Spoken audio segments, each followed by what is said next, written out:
oṣù Ramadan oṣù kan ni tó jásí pé hudan linnas ìtafẹ́ lónìí ni ìmọ̀nà ní fáwọn ènìyàn. أعوذ بالله من الشيطان الرجيم بسم الله الرحمن الرحيم يا رب صل على الذي لولاه ما كان الوجود بأسره موجودا الله الذي خصصته بمعاصن سلب الكليم بها وحي مهودا اللهم صل وسلم وبارك عليه. السلام عليكم ورحمة الله تعالى وبركاته. أما يا محمد المشهود الكنتي لنكين يكي رمضان كريم رمضان مبارك عيد الكريم عيد السرور عيد السعادة. ọba tó ní ká ṣe Ramadan ọdún ìláyọ̀ àwa fẹ́ sọ̀kalẹ̀ rẹ̀ ọlọ́run ọba kó dákun wọn bá jọ́ kan àbíjọ́ méjì tí Ramadan ó fi tán ọlọ́run ọba má jẹ́ ó dì wá lẹ́rù lọ má jẹ́ ó dì wá mẹ́rù lọ má jẹ́ kí Ramadan kó kó ẹ̀mí wa lọ dákun ọlọ́run fi wá sínú ẹni tí ó gba ọ̀pọ̀lọpọ̀ láyé.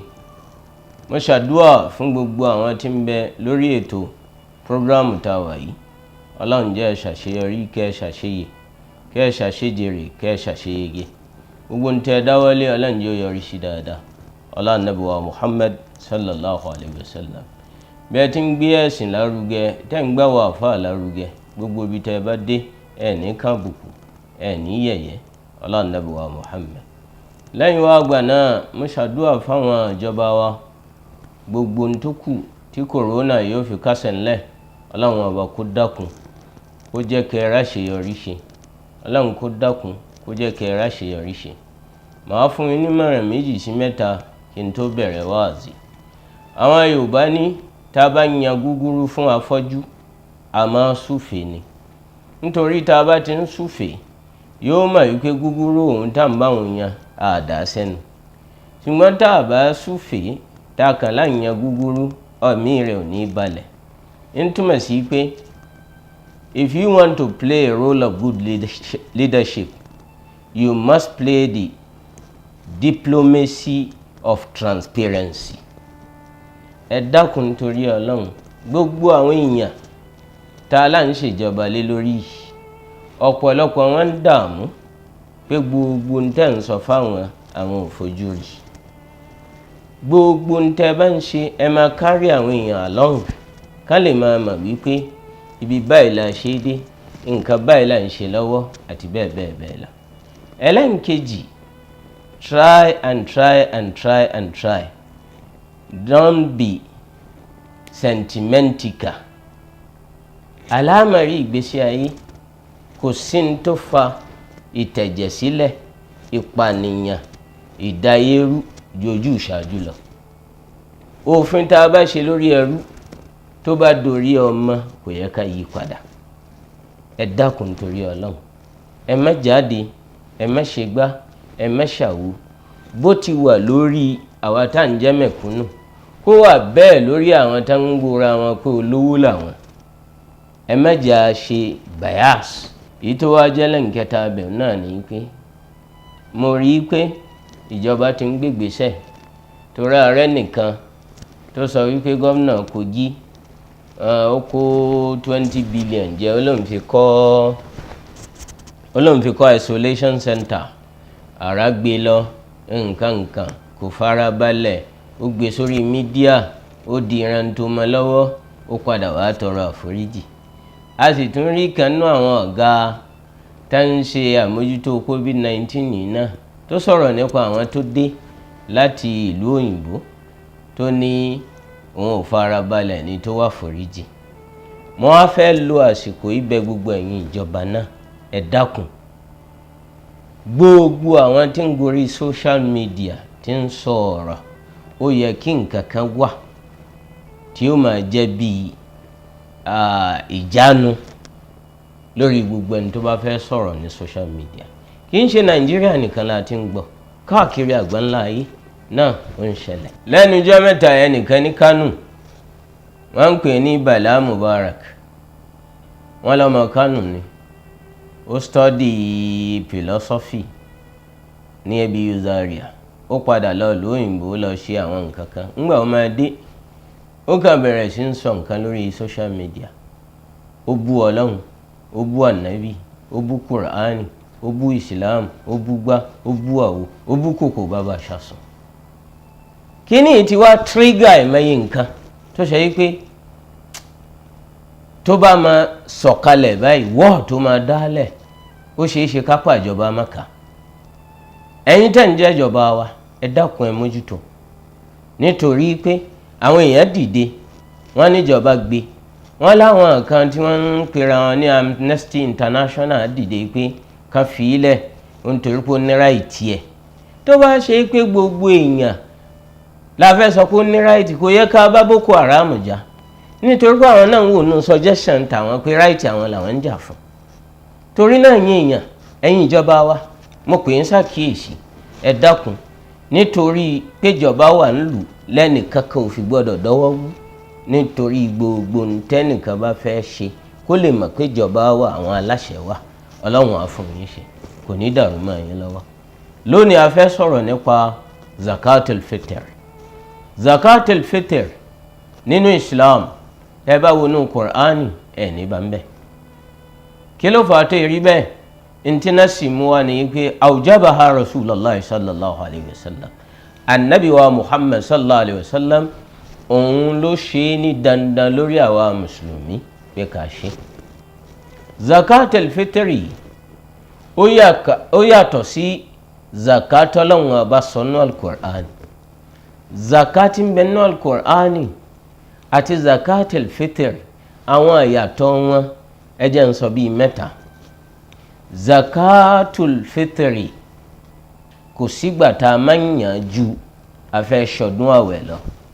zakati ń bẹ nínú al-Qur'ani kò sígbà tá a lè yàn tí dúkìá náà bá ti pé ọdún kan.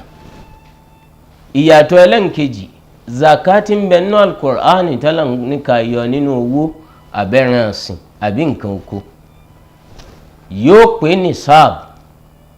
nisabu yẹn ní òdiwọ̀n ní tó gbọdọ̀ tó kó tó di wípé àyọ ń bẹ. bí exchange rate bá ṣe ń lọ náà ló ń lọ òkè ló ń wálẹ̀. àwọn kan ní zamani tá a wà yìí pé $500,000 ni àwọn kan ní 850,000 ni bí wọ́n bá ṣe wọ́n sí ni. owó yìí a fi ṣòwò fódìdí ọdún kan. tá a bá fi ṣòwò fódìdí ọdún kan tó bá pé ọdún kan a wá yọ 1/40 níbẹ̀ a fi ṣe sàárà. ṣùgbọ́n zakatul fitr intan nabuwa Muhammad sallallahu alayhi wa sallam sọ ní pé yukhraj min julli aishi alil balad a máa yọ nínú tó pọ̀ jù nínú táwọn aráàlú ń jẹ. nǹkan bá ń jẹ jù nílùú ló ń jẹ òun náà la fi ń yọ zakatul fitr. èyí tó wá jẹ́ ẹlẹ́nkẹta bẹ̀ òun náà ni wípé tí mo fẹ́ fi sọ ìyàtọ̀ wọn. zakatul fitr a máa yọ lórí ẹni tó ń gbààwẹ̀ àti gbogbo ẹni tí ń jẹun lọ́dọ̀ onítàn. ó bẹ̀rẹ̀ látòrí ìyàwó ẹ̀ ọmọ tó ń gbọ́dọ̀ ẹ̀ ọmọ ọ̀dọ̀ rẹ̀ àti bẹ́ẹ̀ bẹ́ẹ̀ bẹ́ẹ̀ lọ. gbogbo àwọn tó bá ti wà lábẹ́ ìkápá rẹ̀ tó ṣe pé wọ́n ló ń bọ́ wọn wàá yọ zakatul fitr fún wọn. báwo la ṣe wá ń yọ zakatul fitr? wọ́n ń pe kinní kan ní mudu nabi. àwọn Yorùbá wọ́n máa ń pè ní agolo jaka. agolo jaka yìí wọ́n máa ta gbogbo ọ̀pọ̀lọpọ̀ ibi tí wọ́n ti máa ń ta islamical items ẹ̀ bá ń bẹ̀ wọ́n máa ta. mélòó la máa yọ? wàá yọ 4 nínú oúnjẹ fún rẹ̀, wàá yọ 4 fún ìyàwó ẹ̀. tó bá yẹ pé ìyàwó 4 ló ní 4 lọ́nà 4 nìyẹn. wàá yọ 4 fáwọn ọmọ tó bá bí tó fi mọ́ ọmọ tó muyàn lọ́wọ́ tí ò tí ì dàgbà wàá yọ 4 fún. àwọn ọmọ tó bá gbà sọ́dọ̀ tó ṣe pé wọ́n ló ń tọ́ wọn wàá yọ 4 fún wọn. àwọn ọmọ tí ń bẹ́ẹ̀ ṣiṣẹ́ bí ọmọ ọ̀dọ̀ bíi sáfíìsì bíi kúùkù bíi kinní kan tó yẹ pé abẹ́ rẹ̀ náà ti ń jẹ wàá yọ 4 fún. àbí tó bá yẹ pé àwọn fúnra ara wọn wọ́n ti yọ fúnra ara wọn tán sì san fún ẹ kò sí lè fi ń bẹ̀. Zakatul fitri yìí nígbà wo la máa yọ? Tí àwẹ̀ bá pé 28 náà ni bẹ̀rẹ̀ yíyọ rẹ̀ ti bẹ̀rẹ̀ tó fi wá di alẹ́ ìjọ́ táwẹ̀ bá pé 29 tó fi wá di ìjọ́ táwẹ̀ bá pé 30 tó bá yẹ pé 29 làwẹ̀ àárọ̀ ọjọ́ ọdún kan tó kí ìdì wọ́n ní ká tètè lọ yọ. àwọn wo wá là ń yọ ọ́ fún? gbogbo mẹ̀kúnnù tá a mọ̀ wípé tó bá lóúnjẹ ìní ńlé kò lè nítọ̀lá àfi tó bá jáde lọ ṣiṣẹ́. àbáwọn tí ń tọrọ báárà káàkiri tí wọn bá tí ì tọrọ báárà wọn àti ìròyìn jẹ. àwọn wọn nì náà ni ṣẹ̀ríà ní ká yọ jákà fún. jákà yìí kí wá ní significant yẹ? àríkà náà àdìsí pé kullu siyam mu'allaqatin fi sama. gbogbo àwẹ̀ téèyàn bá gbà wọ́n ní wọ́n máa so ládàá rẹ̀ kókè ni, màánà kì í kọjá lọ síbi tí wọ́n ti ń kọ gbígbàdúrà. àfi téèyàn bá yan jákà náà ni ó tó kọjá. ṣùgbọ́n o gbogbo ẹni tí ò bá ní àǹfààní àti yọ, ṣẹ̀ríà jẹ́ ó yé wa wípé ọlọ́run ọba ò bínú sí, nítorí pé ọlọ́run ọba mi náà ló sọ nínú Al-Qur'an, ó ní li yunfiq zu sa'atin min sa'atihi. gbogbo ẹni tọ́lọ́run ọba bá bò láṣìírí tó fún lówó àti dúkìá kó ná gẹ́gẹ́ bágbára ẹ̀ bá ti mọ̀. ọlọ́run wá ní wa man qudira alayhi min rizqihi falyunfiq mimma ataahu Allah. ẹni tó bá wá ṣe wípé ọlọ́run ọba ò mí sílá nípasẹ̀ dúkìá àbí jíjẹ mímu, ẹni tó bá ní kó náà fi ṣe sàárà, ọlọ́run ọba ò bínú sí. nítorí náà gbogbo èèyàn máa yà ọ́ tẹ̀m̀bẹ̀lẹ̀ ẹni tọ́lọ́run ọba ò bá fún lówó láti yan jákà kó dákun kó má dààmú ẹ̀mí ara ẹ̀. ọlọ́run ọba ni ò fààyè rẹ̀ lẹ̀. ẹ̀rán tí ń táwọn Yorùbá máa sọ pé ọlọ́run ọba ò ní pààyàn lórí kó má fi ògbọ̀n rọ́pò rẹ̀. ọlọ́run ọba tó ní kẹ́ ẹ mẹ́ni owó ni ó mọ ní tó gbà lérò pẹ̀lú rẹ̀. òun ló níyìn, òun ló mọ̀ yín, òun ló sì mọ ètò ayé yín. ó ti rá níyàn yín. ẹ̀rán tí kọ́ Ànábì sọ wípé níyàtul mu'min khairun min amali. àníyàn tí múmìnì bá dà ó lóore ju iṣẹ́ ọwọ́ rẹ̀ lọ. torí náà ọlọ́run ọba bo gbogbo wa láṣìírí. àwọn àfáà wa bẹ̀rẹ̀ sí ń ṣe kọ́mẹ́ntìrì lórí zakatul fitr. ara àwọn kan tí wọ́n sọ wípé a lè fi owó yan zakatul fitr, pé àwọn àfáà mú fàtàwá wá lórí ẹ̀.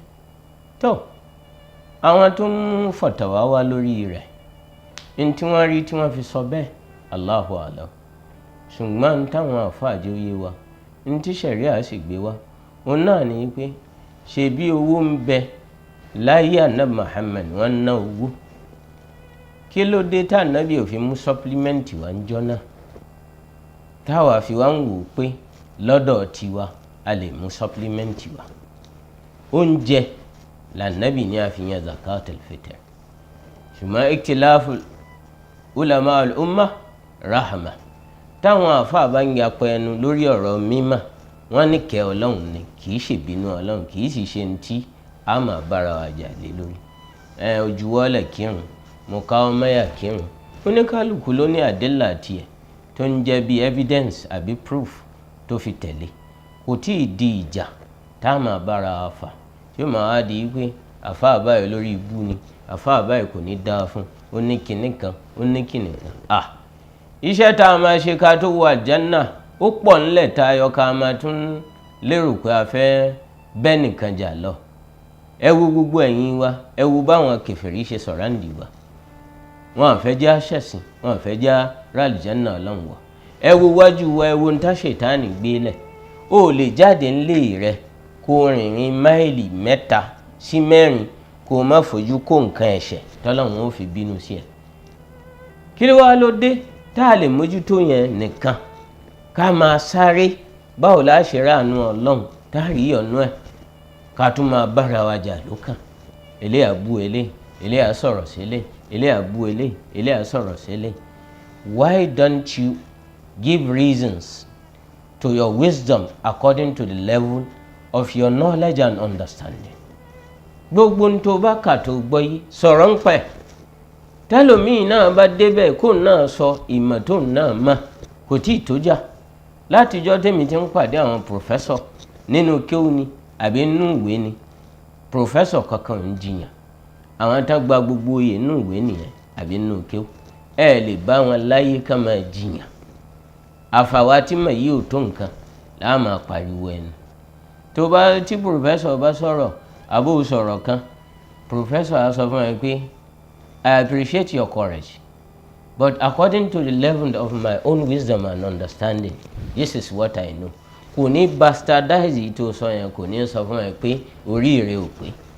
Gbogbo ẹni tẹ́ bá ti rí tí ń sọ̀rọ̀ mímọ́ tí ń lórí ẹnìkan ò pé, ẹnìkan ya wèrè, ẹnìkan ṣe kinní kan, kẹ́ ẹ mọ̀ wípé ìmọ̀ ò tó ni. Lẹ́yìn náà kò ní good understanding. Lẹ́yìn náà kò sí maturity pẹ̀lú wisdom ẹ̀. Ọlọ́run ọba kó dákun kó ṣíjú àánú wa. Mo bá pòfẹ́sọ̀ kan pàdé, ó ń sọ fún mi pé kán tó lè gbà wípé ọ̀mọ̀wé ni ẹ́ pẹ̀lú gbogbo ohun tó bá kà, ó dìgbà tó bá lè bring the level of wisdom and understanding to the lowest level in all categories. Ìwọ tó ń kọ́ ọ̀yàn ní yunifásitì, o gbọ́dọ̀ lè kọ́ àwọn ọmọ kindergarten ọmọ ọdún 2-3 tó bá lè kọ́ ní mímọ̀ tí ó understand tó sì lè bá play along náà tó lè mọ̀ wípé yes you are a professor. So nítorí náà gbogbo ẹ̀yin àfáà tẹ̀m̀bẹ̀lẹ̀ ẹ bá pàdé aláìmọ̀ kan ó yẹ kẹ́ ẹ mọ̀ bẹ́ẹ̀ ṣe bá sọ̀rọ̀. Bẹ́ẹ̀ bá pàdé òpè ó yẹ kẹ́ ẹ mọ̀ bẹ́ẹ̀ ṣe bá sọ̀rọ̀. Bẹ́ẹ̀ bá pàdé wèrè ó yẹ kẹ́ ẹ mọ̀ bẹ́ẹ̀ ṣe bá ṣe. Gbogbo àwọn eléyìí l'Ànábì bá ṣe tó dẹ̀ ṣàṣeyọrí lórí wọn. Lẹ́yìn wá àgbà náà zakat al-fitr tá ń sọ̀rọ̀ rẹ̀ yìí, aṣáájú ẹ̀dá Ànábì wa Muhammad sallallahu alayhi wa sallam gẹ́gẹ́ bó ti fi yé wa sàárà ni, ó sì wà nù sábàbí gbígbàdúà fàlàwẹ̀. Inú àwẹ̀ la ti máa yan, inú àwẹ̀ la ti fi ṣe sàárà, oúnjẹ la fi ń ṣe sàárà gẹ́gẹ́ bí ṣẹ̀ríà ti mú wa. Gbogbo àwa tí àwa ń bẹ́ńlẹ̀ ẹjá gbìyànjú, ẹjá tiraka, ẹjá sára, ẹjá gbìyànjú gbogbo ń tàn Nábì sọ fún wa nípasẹ̀ ìdí tàǹkì ẹjá mójútó. Wọ́n bá ti ní ọ̀la lọ́dún ká bẹ̀rẹ̀ láti gbà náà láti máa múra. Èyí tó bá dáa jù nínú aṣọ rẹ fọ̀ kalẹ̀. Gbogbo ẹ̀yin ìyàwó tẹ̀m̀bẹ̀lẹ̀ mo gbà yín nímọ̀ràn ẹ dákun, ẹ má dààmú baálé yín, ẹ má dààmú ọkọ yín. Ẹ ṣe wáàzí fáwọn ọmọ yín tó ṣe pé lọ́dọọdún lẹ máa ń raṣọ fún. Kòrónà yìí gan n tó dálẹ̀ ó pọ̀ púpọ̀. Tẹ́ ẹ̀ bá raṣọ wọ̀ lọ́dún yìí kò túmọ̀ sí pé ẹ kú, kò sì túmọ̀ sí pé tiyín ti bàjẹ́. Ẹ dákun torí Ọlọ́run, ẹ gbà á pé bọ́lọ̀ ti mú wá ni. Ẹ mú ìyí tó bá dánú aṣọ yín, ẹ fọ̀, ẹ fi ẹ̀gẹ́ sí, ẹ háyọ̀nù rẹ̀. Tó bá dàárọ̀ ọjọ́ ọdún ẹ kó sọ́rùn. Nígbà ó sì jẹ́ pé kò sí ìdí lọ́dún yìí, gbogbo mùsùlùmí gẹ́gẹ́ bí ṣẹ̀ríà ti mú wá nínú yàrá rẹ̀ ìdí bẹ̀rẹ̀ látòrí ẹnìkan. Ìwọ nìkan ò lè dá ìdí kínú ilé rẹ̀. Ó sì lè máwọn ìyàwó ẹ̀ àtọmọ ẹ dó wájú yàrá ilé yín àbí nínú yàrá yín ẹ kí, nínú kọ́mpáǹdì yín ẹ kí. Ó sì lè fi ń bẹ̀. Ọlọ́run ọba záti ọlá yóò gbà ní ìbádà. Lẹ́yìn wá àgbà náà láàárọ̀ ọjọ́ ìdí à ń fẹ́ nígbà ó ti jẹ́ pé ìdí àwẹ̀ ni ká kọ́kọ́ jẹun ká tó lọ ìdí. Tó bá di ọdún léyá la máa dé láti ìdí ká tó bẹ̀rẹ̀ sí ń jẹun. Ọlọ́run ọba tó ní ọlá àti gbígbàdúà aṣíjú àánú wa àbí àbùkátà wa. Ọdún tá ń ṣe yìí ó ṣeé ṣe káwọn nǹkan fi jọ́ kan lé ju àwọn nǹkan lọ. Àwọn tó bẹ̀rẹ̀ ní Friday ó ṣeé ṣe káwẹ̀ wọ́n pé, ó ṣeé ṣe kó má pé, ó dìpẹ́ndì bá ti rí oṣù. Àwọn tó sì bẹ̀rẹ̀ ní Sátidé ó ṣeé ṣe kó jẹ́ péjọ́ kan náà láì jọ ṣọdún àbí kó jẹ́ ọjọ́ kejì. Ẹ má wò ó pé controversial issue ni, ó tì ó oníkálùkù ń ṣiṣẹ́ pẹ̀lú mímọ̀ rẹ̀ ni. vegetation lé ayé kò papọ̀. A wà lọ́sàn ní bíbà tẹ́ bá máa fi débò míì ní Asia ni àbí Europe ẹ̀rì palẹ̀ náà wà, àwọn ẹlòmíì wà láàárọ̀, àwọn ẹlòmíì wà nírọ̀lẹ́. ń túmọ̀ sí pé vegetation ayé kò papọ̀ níjọ́ kan náà. nígbà tá Ànábì wa Muhammad bẹ láyé ó gbààwẹ̀ 9 kó tó kú láyé, wọ́n múra 10 ló fàyè lẹ̀. àwẹ̀ 9 tá Ànábì gbà yìí ṣẹ̀rí àjò yé wa, àwọn kan ní 3 ń bẹ ló pé 30, 6 tó kù 29, àwọn kan ní 2 ló pé 30, 7 tó kù 29. so nítorí náà ààwẹ̀ bá Ànábì ti ṣọwọ́ ni ó ní báyìí àbí báyìí, ń túmọ̀ sí pé ààwẹ̀ lè jẹ́ 29, ààwẹ̀ sì lè jẹ́ 30. gbogbo ìtọ́lọ́run bá mú wá ẹjẹ́ á fi bẹ̀rù Ọlọ́run ọba gbà. nínú ààwẹ̀ tá Ànábì gbà ẹyọ kan mbẹ̀ péré lẹ́nìkan wá lólóhùn lóṣù, Ànábì sì ní ká bẹ̀rẹ̀ ààwẹ̀. ń túmọ̀ sí pé gbogbo èyí tó kù oṣù lé ni. má bá wọn sọ wípé oṣù jọkàn yìí lé, kò sí ní tí ń jẹ́ bẹ́ẹ̀, Ànábì ò sọ, kò sì sí lákọọ́lẹ̀. oṣù jọkàn ọmọ ilé mẹ́nà, kò sí ní tó kan Ọlọ́run pẹ̀lú yìí, ní níbo ló ti mú ìdájọ́ nìwà. oṣù jọkàn wọn ìfojú rí, ta ló sọ bẹ́ẹ̀? ẹ lọ wo Babul Hajj nínú Sahih al-Bukhari àti Muslim. Sayyidina Abdullah ibn Abbas nígbà tí wọ́n ṣe iṣẹ́ hajj, ó bá wọn alálàájì 2 kan àbí 3 kan kọ́ ni tí wọ́n ń jiyàn. wọ́n ń sọ fún wọn pé ẹ̀yin ò mọ̀ wípé wọ́n yìí jiyàn téèyàn bá gbé harami ni, kí ló dé, kí lẹ̀ ń sọ? ìkan sọ wípé oṣù tó lé yìí mo ní tàná ni, ìkan ní tìjẹta ni, ìkan ní tèní ni. Sayyidina Abdullah ibn Abbas sọ pé ìwọ tó ní tàná ni ṣorí lánàá olótì, ìwọ tó ní tìjẹta ni ṣorí ń jẹta olótì. Sayyidina Abdullah ibn Abbas ní oṣù yìí tèní ni, kóṣù máa jáde ńláńlá níjẹ́ tó kọ́ lé nínú àpẹẹrẹ tálkìámà bá ń bọ̀ ni.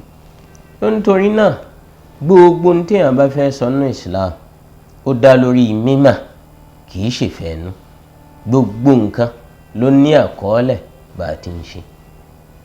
ní tí ṣẹ̀ríà sì wí òun náà ni pé tán bá ní oṣù pé 29, àwa ni wọ́n rí gbogbo ibi tó ṣù bá wà, gbogbo ibi tí ń sùn sí, gbogbo bí ó sápamọ́ sí, tó bá dijọ́ kejì gbogbo aráyé gbọ́dọ̀ rí ní sámà.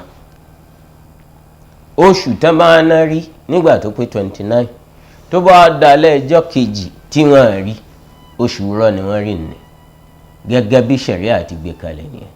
ẹ lọ wo Sharh Mukhtasar bíi Khattabu bíi Dasuki àtàwọn bẹ́ẹ̀ lọ. Mukhtasar òun lẹ́ ń pè ní mìtìtì lọ́dọ̀ àwọn Yorùbá. so nítorí náà gbogbo ẹ̀yin tẹ̀ ń bẹ́ńlẹ̀ ẹ má jẹ́ àfẹnudẹ́ṣẹ̀ àti bẹ́ẹ̀ lọ. inú kòró la wà, Ọlọ́run ọba kó já bọ́ ń bẹ̀. mò ń fàṣìkò yìí pé gbogbo ẹ̀yin tọ́lọ́run ọba bò láṣìírí.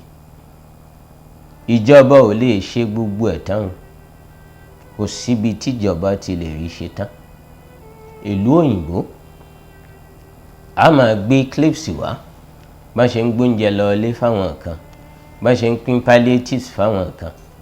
ń tó dáa ní nítorí pé wọ́n ń gbìyànjú. àmọ́ nílùú òyìnbó ìkan náà láti rí àwọn èèyàn tó ṣe pé chọ́ọ̀chì ni wọ́n tò sí, there are more than 200 tí wọ́n queue tó fẹ́ gba oúnjẹ ní chọ́ọ̀chì. àwọn chọ́ọ̀chì ń pèsè oúnjẹ, wọ́n fi ń ran ará àdúgbò lọ́wọ́.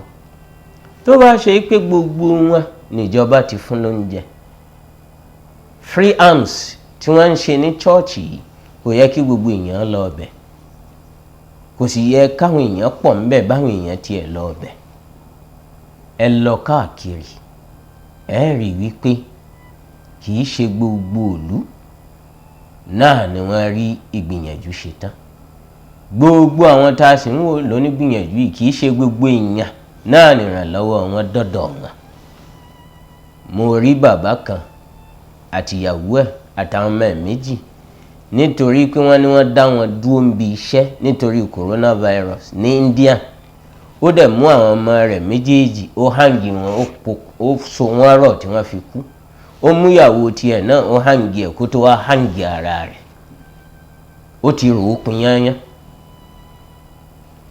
Ọlọ́run ò ní bá wa débẹ̀, pẹ̀lú ògo Ọlọ́run kò ní nira débẹ̀.